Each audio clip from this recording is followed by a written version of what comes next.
We can move on to the topic of remuneration for drivers. And I invite my Lithuanian colleague, Mr. Tautvydas ZASAS, from the Ministry of Social Security and Labor, who will present information on the national Lithuanian rules on the payment of remuneration and daily subsistence allowances, which are relevant to Lithuanian hauliers posting drivers abroad. So, Tautvydas, the floor is yours. Thank you, Irina, for the floor, and of course for this event. So, I believe I'll carry on in Lithuanian language. So, next slide, please. Good afternoon, everybody.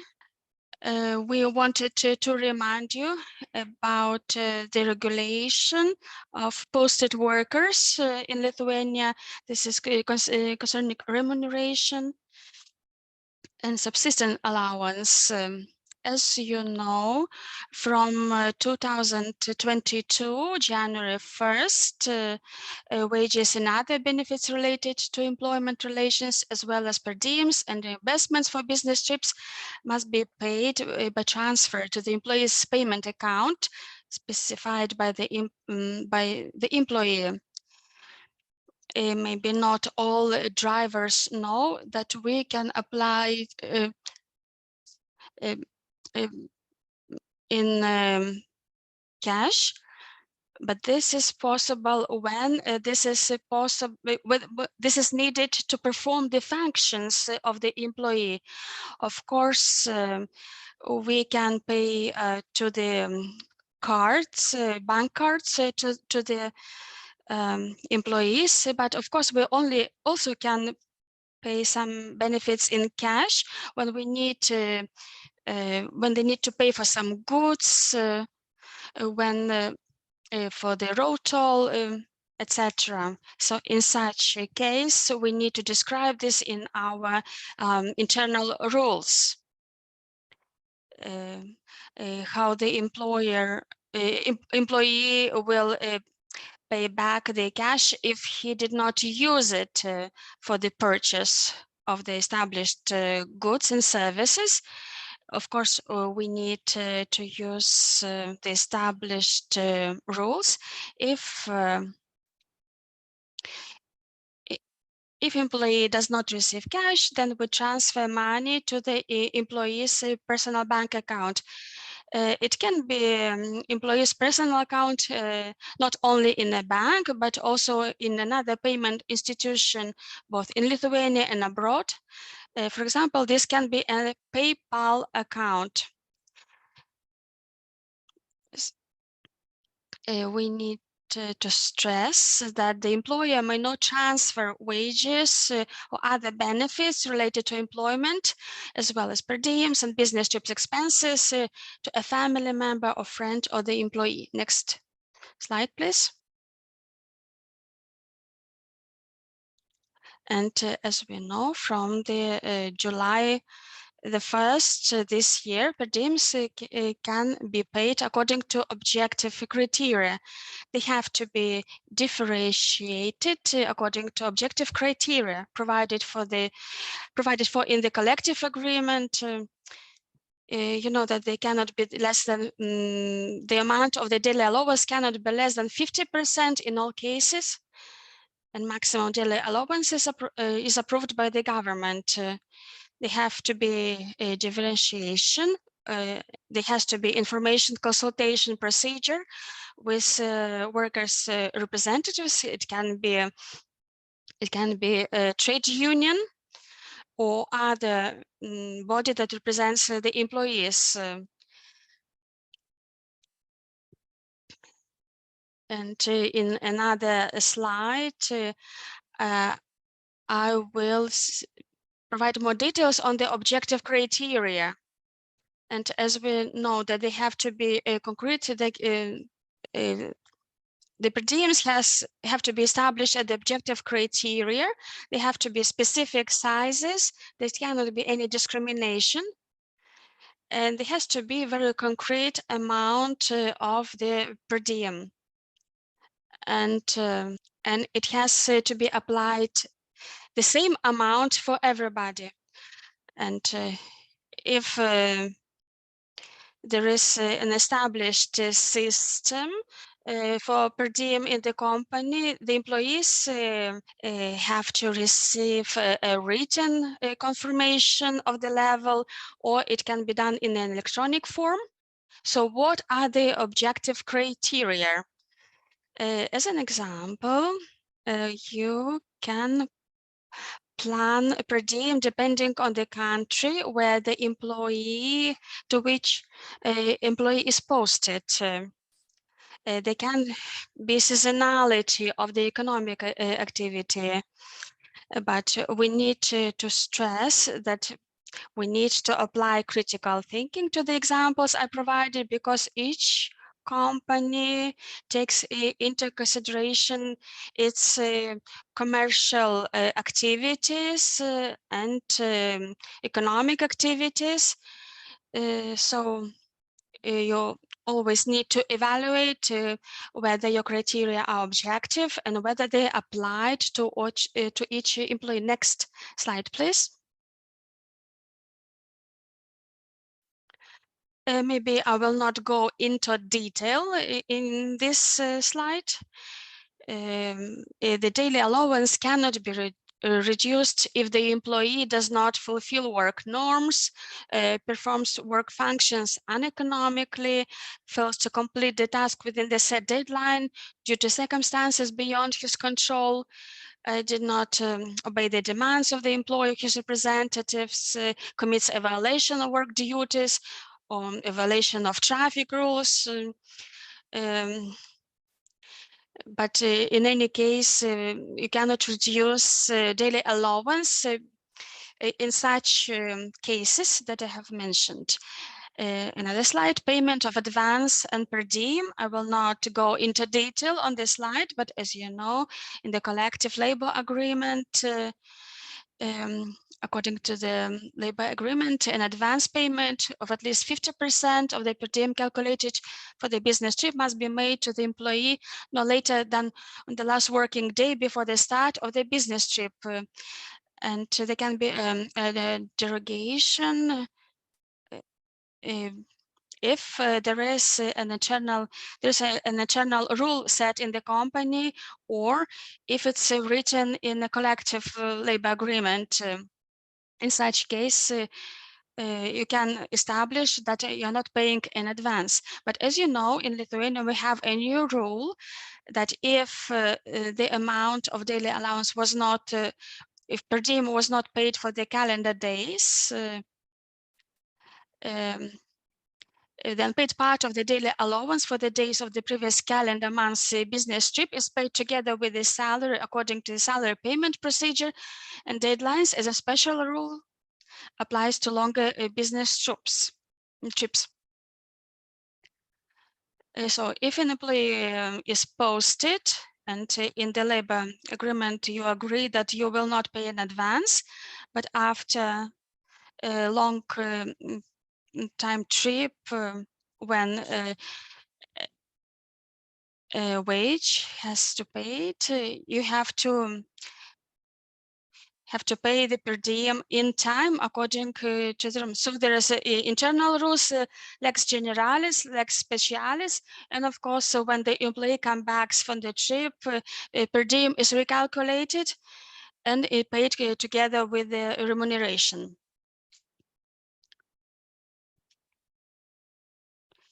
And my last slide.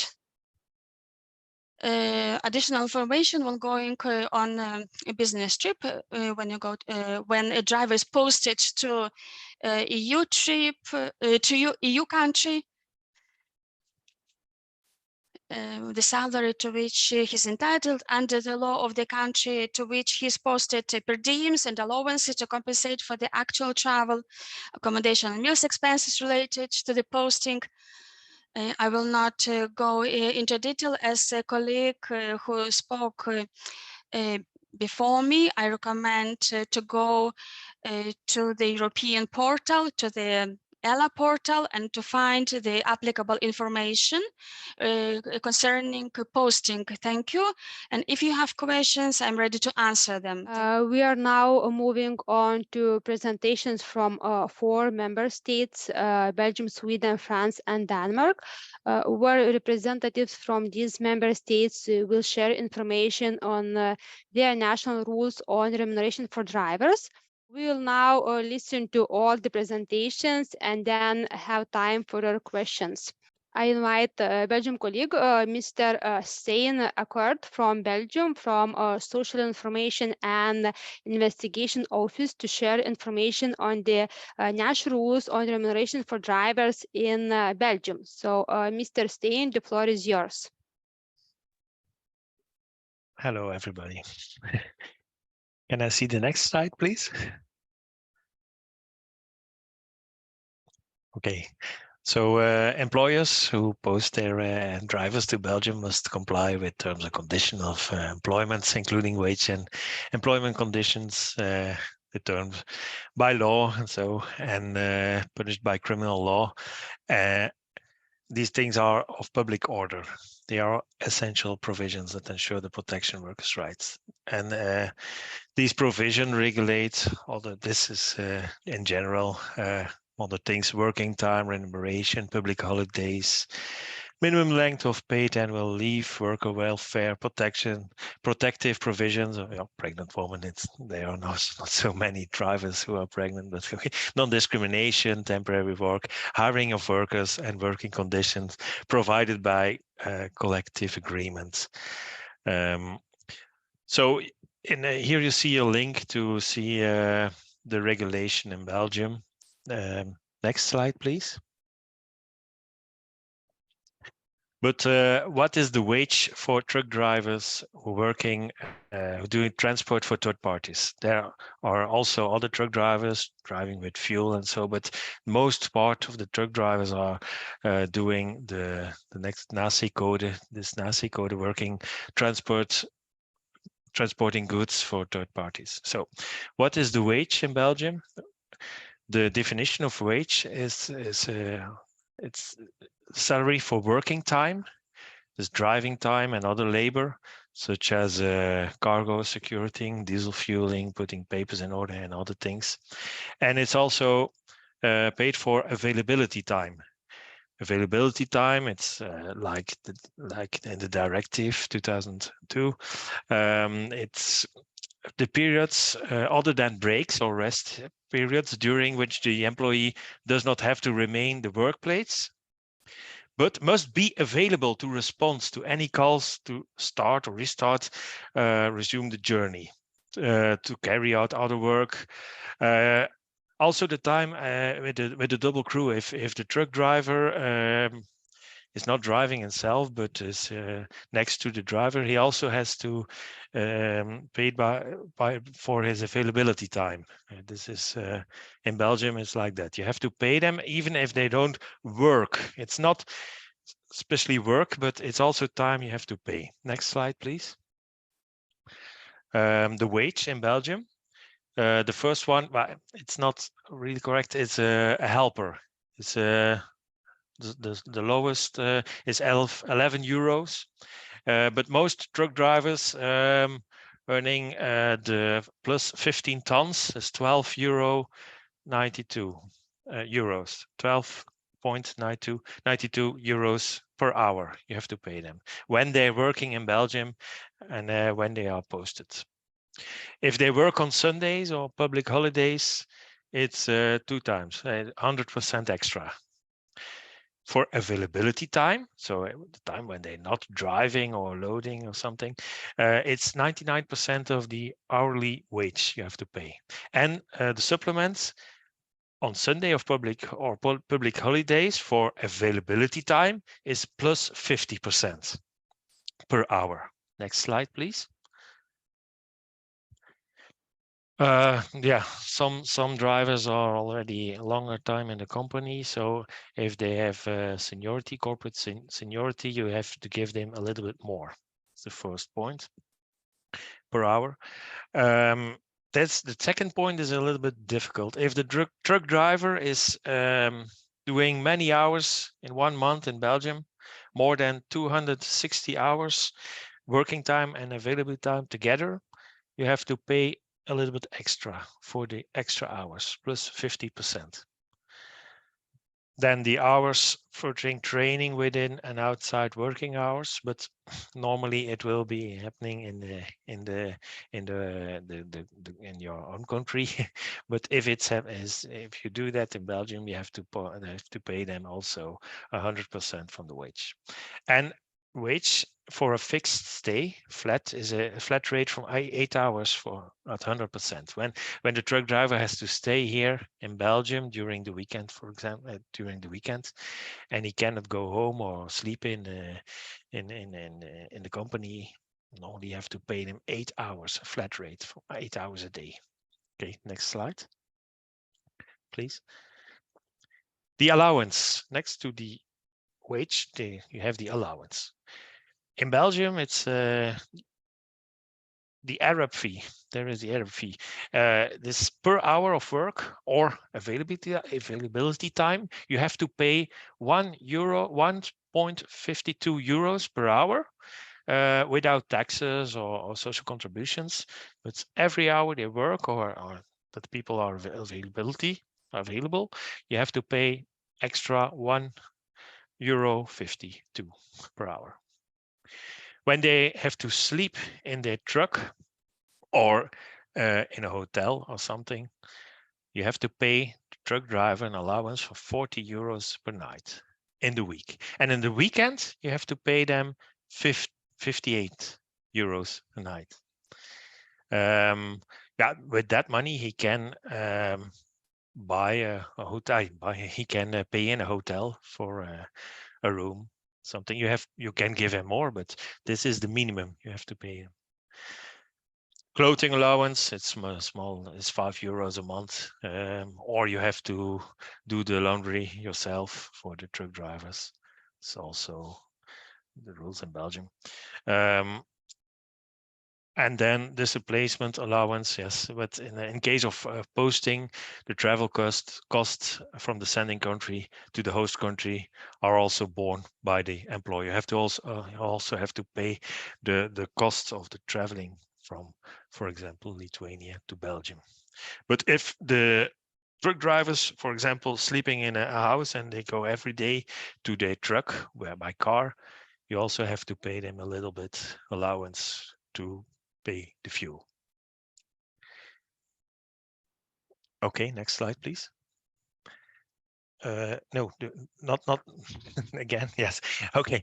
An example what it's cost to post a Lithuanian truck driver in Belgium, but I have an example from 1 month. For example, if he works the whole time in Belgium, 1 month, 4 weeks, 22 working days I was here. Then the gross salary for a driver, it is in total gross wage €3,981, and the costs is €1,657 if the truck driver sleeps in his car the whole time. So what we see most of the time is that truck drivers earn allowance, but the wage, the salary is not okay most of the time. Okay, next slide, please. Now, if you have extra questions about the remuneration, you can take contact with the Belgian Liaison office, and here you see the address and the link to the website. Okay. I hope it was clear for everyone. Thank you. And now we turn to Sweden, and I would like to invite Mr. Tommy Johnson from Swedish Transport Workers Union to present information on the rules on remuneration for drivers applicable to posted drivers in Sweden. So, Mr. Tommy, the floor is yours. Thank you very much. My name is Tommy Johnson, and I'm a union official at the International Department of the Swedish Transport Workers Union. Thank you very much for inviting me to present the Swedish model and what applies to wages, for example, for posted workers. I've been working with law and order in the hauling industry since 2015, been mapping foreign companies and Swedish companies in Sweden who have done permanent domestic transport on permanent basis in Sweden. And we have also been working with the Swedish authorities and members of the EU Parliament who has been out with us working during our field work. My job is now to say, no, not yet. Get back. My main job is to sign collective agreements with foreign companies that have posted workers in Sweden. I'm also responsible from the union side when it comes to the Swedish authorities' work against labor crime. I don't have very much time, but I will do my best to explain as much as I can. You can always contact me afterwards. I will not go in so deep in the collective agreements. Next slide, please. In Sweden, we don't have minimum wages by law. In this case, it's the Swedish Transport Workers Union, together with the employers' organization, that negotiate national collective agreements that regulate wages, working hours, holidays, etc. From the national collective agreement, we have transferred our agreed wages, compensation for overtime, non-standard working hours to a collective agreement for posted workers and also for mechanics. You can see here what the wages are in our collective agreement in Swedish crowns. Our current national collective agreement runs until the end of March 2023. And we are now preparing for new negotiations with the employers' organization for a new national collective agreement. So, do these wages apply to drivers who are posted in Sweden? No. Of course, an employer, you can pay these wages, but the union's view is that there must be a signed collective agreement for posted workers between the Swedish Transport Workers Union and, in this case, with a Lithuanian haulage trucking company. Next slide, please. There are some benefits with signing a collective agreement for posted workers. Several laws are dispositive. This means that local agreements can be made with the Transport Workers Union. For example, derogation regarding night work open up the possibility of working more than 10 hours during the night, as we say, the night window. Equalization of working time. We can do, for example, a schedule when they work a lot for 3 weeks and then have more free time after these 3 weeks. But in the end, they should be working 40 hours per week. That's fully. In a foreign company, if a foreign company signs a collective agreement for posted workers, transport buyers see this as a trademark. It's a mark of quality, that the company is serious and wants to comply with the purpose of the mobility package. We are talking right now with some big companies about this, and they will probably demand that the undertakers have signed a collective agreement. The Swedish Transport Workers Union can also give its recommendations to transport buyers on which foreign operators who has collective agreements. We have signed agreements with some large foreign employers who have seen the benefits of collective agreements and want to be involved in conducting their business in Sweden on equal terms, competitive neutrality. I have, for example, been to Lithuania and together with our colleagues in Solidarumas, signed collective agreements for posted workers with staffing companies. Next slide, please. Our posted agreement is available on the Swedish Work Environment Authority's website, av.se. There you can see the whole collective agreement with numbers. You can also email our union for more information about the collective agreement and if you are interested in signing one. Therefore, you can email on registrator@transport.se. And of course, you can also contact me for more information. It's quite a complex collective agreement. You have to meet up and talk about the agreement and the collective agreement. So that's all I have for now. Thank you for listening. Thank you, Mr. Jonsson, for your presentation. And I now invite François BRILLANCEAU, National Liaison Officer for France at ELA, who will share briefly his collected information on the rules on remuneration for drivers in France. François, the floor is yours. Thank you, Irene. Good afternoon, everyone. I will give you a brief presentation on the remuneration applied to truck drivers in France, knowing that, of course, I'm not a specialist. I'm replacing the colleague who could not make the presentation.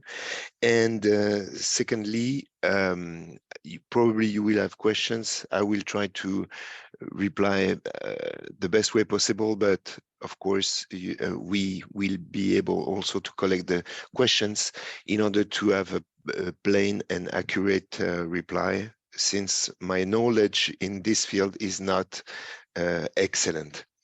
First, the legal framework for remuneration in France, it derives from first the labor code, of course, and collective agreements when necessary minimum national remuneration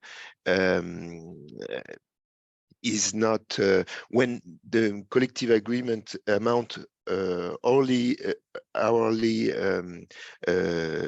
payment remuneration of the collective agreement is below the minimum salary in France. So in fact, the collective agreement is always, the remuneration within the collective agreement is always higher to apply for truck drivers, except when, because of negotiations and because the agreement has not been yet extended, in this occasion, then the minimum national salary applies. In the labor code, there are different elements concerning minimum wage. First, the hourly and monthly minimum wage, overtime supplements, as well as statutory or collectively agreed wages supplements. First of all, what about the basic remuneration, knowing that one specificity in France is that you have two collective agreements in this field, and we have to take into account this particularity. For freight transport drivers, it's a specific collective agreement, and for passengers, transport workers, it's also a different collective agreement. So I will give you an example through my presentation, but it will not be complete. But something I forgot to mention, and I will give you the link in the chat. There is a full lots of information on the website of the Ministry for Transport, specifically concerning remuneration, resting time, working time, etc., etc. So for freight transport drivers, it's 11 euros. And it shall be increased where applicable for bank holidays or working on Sunday.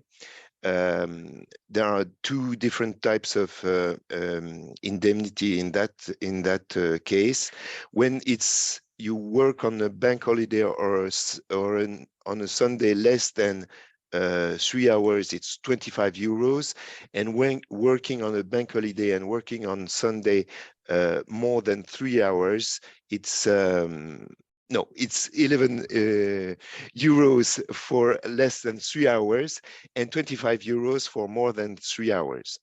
As I told you, passengers, transport workers have a different level of remuneration. It's between 11.28 and 11.88, depending on the worker's tasks, the type of vehicle is driving, etc. Increase, the same type of increase where applicable, 41.20 in that case, working on a bank holiday and working on a Sunday, and this time regardless of the number of hours worked. Next slide, please. There are also further elements of remuneration that I need to mention. Remuneration of equivalent hours and overtime.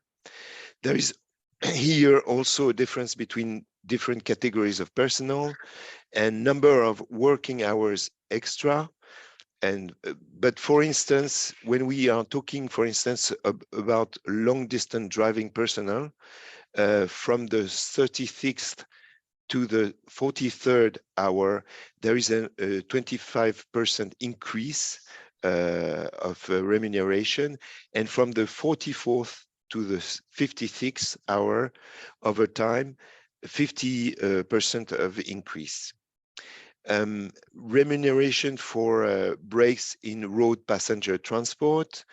Breaks are periods that are not actually actual work, driving time, ancillary work, and on-call status. This is to give you an idea of what we are calling breaks in the French legislation. Breaks, so again, I took an example, breaks taken in a dedicated driver's room, there is a compensation of 25% of the break's duration, and breaks, for instance, taken at any other location, there is a compensation of 50% of the break's duration. Night work in road freight transport, for instance, any hour worked between 9 p.m. and 6 a.m. entitles the driver to a bonus equal to a 20% of the hourly rate. And in road passenger transport, for instance, more than 1 hour work between 9 p.m. and 6 a.m. entitles the relevant personnel to compensatory rest equivalent to 10% of the duration of the night work. Then, of course, there is the annual paid leave. Next slide, please. Now, coming to allowances, I'm talking about allowances or reimbursement of expenditures to cover travel, board, and lodging expenses. You can find below an example on my slide. You can find below an example which is drawn from road freight transport drivers, and it covers meal allowance, major trip allowance with 1 meal and overnight, 2 meals plus 1 overnight, etc., etc. So you can see that there are different rates according to the duration and the type of meal. Next slide, please. Then I enclosed the useful links. First, the collective agreement, but I'm sorry, it's in French. Contact points. You have an email address which you can contact to raise questions. Extra links for with further information. The web page I was talking about. And there is also specific pages about sanctions, posted workers' right and remuneration, posted worker calculation. Then you find a brochures, of course, in English. The pages are for the moment in different languages. I don't think it's in Lithuanian, but it's going to be I think it's in progress. They decided, the Ministry for Transport decided to extend the number of language translated in order to ease the process and the understanding of those regulations. Thank you. I would like to invite Ms. Vicki from the Danish Road Traffic Authority to share her presentation on remuneration for drivers in Denmark. So, Ms. Vicki, the floor is yours. Hello, my name is Vicki and I work at the Danish Road Traffic Authority. If I can just have our first slide. Next slide. Our remuneration control is divided in a roadside control and an administrative control. The roadside control is furthermore divided in two. So we have our own inspectors and then we have the national police. On the roadside, we mainly control the obligation to register. And then we go to the next slide. So this is the only documentation needed on a roadside control. When we get to the administrative control, we go a bit further, which is the remuneration control. Next slide, please.